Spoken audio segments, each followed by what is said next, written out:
వివాదానికి దిగారు. కొద్దిసేపు హడావుడి చేసినటువంటి పరిస్థితి. సో ఇట్లా ఒక ప్రదర్శన కార్యక్రమం లాగా కొనసాగించారు. సో సరే, ఆ పార్టీ సంబంధించినటువంటి నాయకులు, ఆ పార్టీ అధ్యక్షుడు లేకపోతే ఆ పార్టీ సంబంధించినటువంటి నాయకత్వం ఒక పిలుపునిచ్చినప్పుడు వారు రావడం అనేది జరుగుతూ ఉంటుంది. కానీ పార్టీ కార్యక్రమాలు చేయాలని పిలుపునిచ్చినటువంటి జగన్మోహన్ రెడ్డి మరి హాజరు కాలేదు. మరి దాంట్లో ఆంతర్యం ఏంటో తెలియదు. ఎందుకంటే ఇప్పుడే కాదు, ఇంతకుముందు కూడా మనం చూసాం. గతంలో కొన్ని విషయాల్లో ఈ రకంగానే ఆయన పిలుపునిచ్చి పార్టీ క్యాడరు నాయకులు రోడ్ల మీదకి వచ్చి వాళ్ళు హడావుడి చేసి, లేకపోతే పోలీసులతో గొడవలు పడి, లేకపోతే పోలీసులు కేసులు అయ్యి ఇలాంటి వ్యవహారాలు జరిగితే వారు మాత్రం కార్యక్రమానికి దూరంగా ఉంటున్నటువంటి పరిస్థితులు మనం ఇటీవల కాలంలో చూస్తున్నాం. మరి ఎందుకు అట్లా చేస్తున్నారు జగన్మోహన్ రెడ్డి అంటే తెలియదు. మరి ఎవరు ఈ రకంగా చేయాలని చెప్తున్నారా, లేకపోతే వారికి ఇష్టం వచ్చినట్లుగా వాళ్ళు చేస్తున్నారా, మరి వారి వైపు నుంచే దీనికి సమాధానం రావాలి. సో ఒక కార్యక్రమాన్ని లేదా ఒక ఆందోళనని పిలుపునిచ్చినప్పుడు అట్లా నాయకుల్ని రోడ్లపైన, కార్యకర్తల రోడ్లపైన వదిలేయడం కూడా ఎంతవరకు కరెక్ట్ అనేది ఒక ప్రశ్న అయితే ఉత్పన్నం అవుతుంది. ఎందుకంటే అందరూ కార్యక్రమం చేస్తున్నారేమో అని చెప్పి కొంతమంది కార్యకర్తలు పిలుపునిచ్చినప్పుడు రావచ్చు గాక, లేదా కొంతమంది పార్టీకి సంబంధించినటువంటి జిల్లా అధ్యక్షులు, నియోజకవర్గాల ఇన్ఛార్జీలు వాళ్ళందరూ కూడా పైనుంచి పిలుపునిచ్చారు, మనం రాకపోతే ఎట్లా అని వచ్చి ఉండొచ్చు. కానీ వారు మాత్రం రావట్లేదు. సో నర్సీపట్నం వెళ్ళినప్పుడు కూడా జగన్మోహన్ రెడ్డి ఎక్కడ స్పష్టంగా ఈ మెడికల్ కాలేజీలకు పూర్తి స్థాయిలో తాము నిధులు కేటాయించాము, ఈ ప్రభుత్వం వాటిని ఆ నిధులను ఖర్చు చేయొచ్చు అనేటువంటి మాట చెప్పలేదు. ఎందుకంటే దాదాపుగా 17 మెడికల్ కళాశాలకు సంబంధించి 8,480 కోట్ల రూపాయలు ఖర్చు చేయాలి అని చెప్పి ఒక అంచనాకు వచ్చారు.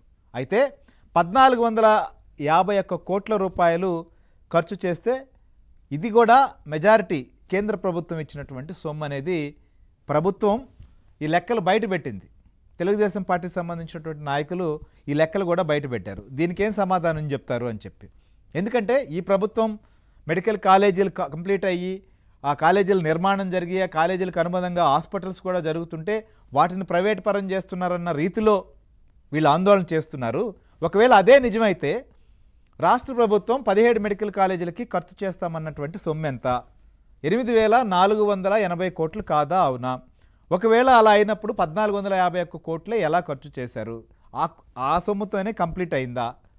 ఇవన్నీ కూడా సమాధానం చెప్పాల్సినటువంటి విషయాలు. ఎందుకంటే రాజమండ్రి, ఏలూరు, మచిలీపట్నం, నంద్యాల లాంటి చోట్ల కొన్ని అరాకొర వస్తువులతో కళాశాలలకు సంబంధించినటువంటి ఇది స్టార్ట్ చేసామనేటువంటిది ఒకటి చెప్పుకుంటూ వచ్చారు. ఇక మిగిలినటువంటి వారు చెప్పినటువంటి మార్కాపురం కానీ, పులివెందల కావచ్చు, ఇలా కొన్ని కాలేజీల విషయంలో ఖచ్చితంగా ఎన్ఎంసి సంబంధించినటువంటి నిబంధనలకు అనుగుణంగా అవి పూర్తి కాకపోవడం, అక్కడ అవసరమైనటువంటి స్టాఫ్, టీచింగ్ స్టాఫ్ కావచ్చు, ఫెసిలిటీస్ కూడా లేకపోవడం వల్ల వాటిని స్టార్ట్ చేయలేదు అనేటువంటిది ప్రభుత్వం చెప్తున్నది. కానీ ఈ ప్రభుత్వం వచ్చేటువంటి సీట్లను కూడా వద్దని చెప్పింది అని వైఎస్ఆర్సీపీ ఆరోపిస్తారు.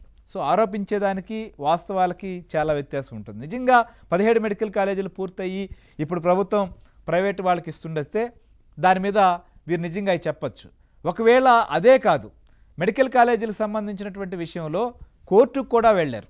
సో పీపీపీ సంబంధించినటువంటి విధానంలో ప్రభుత్వం ముందుకు వెళ్ళేటువంటి పరిస్థితి ఉంది, టెండర్ల ప్రక్రియను ఆపు చేయాలని చెప్పి కూడా కోర్టుకు వెళ్తే హైకోర్టు కూడా ఒక స్పష్టం చేసింది. కేంద్ర ప్రభుత్వాలు కావచ్చు, రాష్ట్రాలు కావచ్చు, దేశంలో అనేక ప్రాజెక్టులను ఇటు పీపీపీ విధానంలో చేపట్టట్లేదా, చేపడుతున్నప్పుడు వీటి విషయంలో ఏంటి అనేటువంటి వ్యాఖ్యలు కూడా చేసింది. ఎందుకంటే జాతీయ రహదారులు కావచ్చు, చాలా పెద్ద పెద్ద ప్రోగ్రామ్స్ అన్నీ లేదా ప్రాజెక్టులు ఇవాళ పీపీపీ విధానంలో కేంద్ర ప్రభుత్వం కూడా చేస్తున్నటువంటి పరిస్థితిని మనం చూస్తున్నాం. ఓకే, ప్రభుత్వాల దగ్గర పూర్తి స్థాయిలో నిధులు ఉన్నప్పుడు, వారే పూర్తి చేయగలిగినప్పుడు వాటిని సొంతగా పూర్తి చేస్తే వెల్ అండ్ గుడ్. బట్ అలా కానప్పుడు వచ్చినటువంటి మెడికల్ కాలేజీలను సద్వినియోగం చేసుకోవాలన్నా, వాటిని పూర్తి చేయాలన్నా ఏం చేయాలి? రాష్ట్ర ప్రభుత్వం దగ్గర చాలినంత ఖజానా లేనప్పుడు వీటిని కంప్లీట్ చేయడం ఎలా అనేది కూడా ఆలోచించాల్సిన అవసరం ఉందా లేదా? సో ఈ ప్రశ్నలన్నీ కూడా తలెత్తాయి. వాటికి సమాధానం చెప్పాల్సినటువంటి పరిస్థితి ఉంది. ఎందుకంటే ఇవాళ ర్యాలీలు చేసినా, ఆందోళన చేసినా, ఇంకోటి చేసినా ఇది ప్రజలకు కూడా వాస్తవాలు తెలియాల్సిన అవసరం కూడా ఉంది. సో ఇవాళ అసలు ఏం చేశారు? ఇప్పుడు గుంటూరు జిల్లాలోనే ఇవాళ ఒక ఆందోళన చేశారు. మాజీ మంత్రి అంబటి రాంబాబు గారు వాళ్ళంతా వెళ్ళడం, అక్కడ వారిని అడ్డుకున్నారని చెప్పి వాళ్ళ పోలీసులతో వాగ్వివాదం దిగడం, ఇలాంటివన్నీ జరిగినాయి.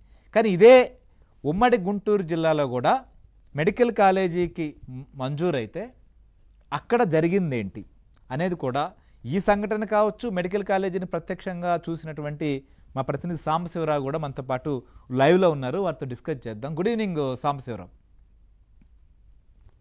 గుడ్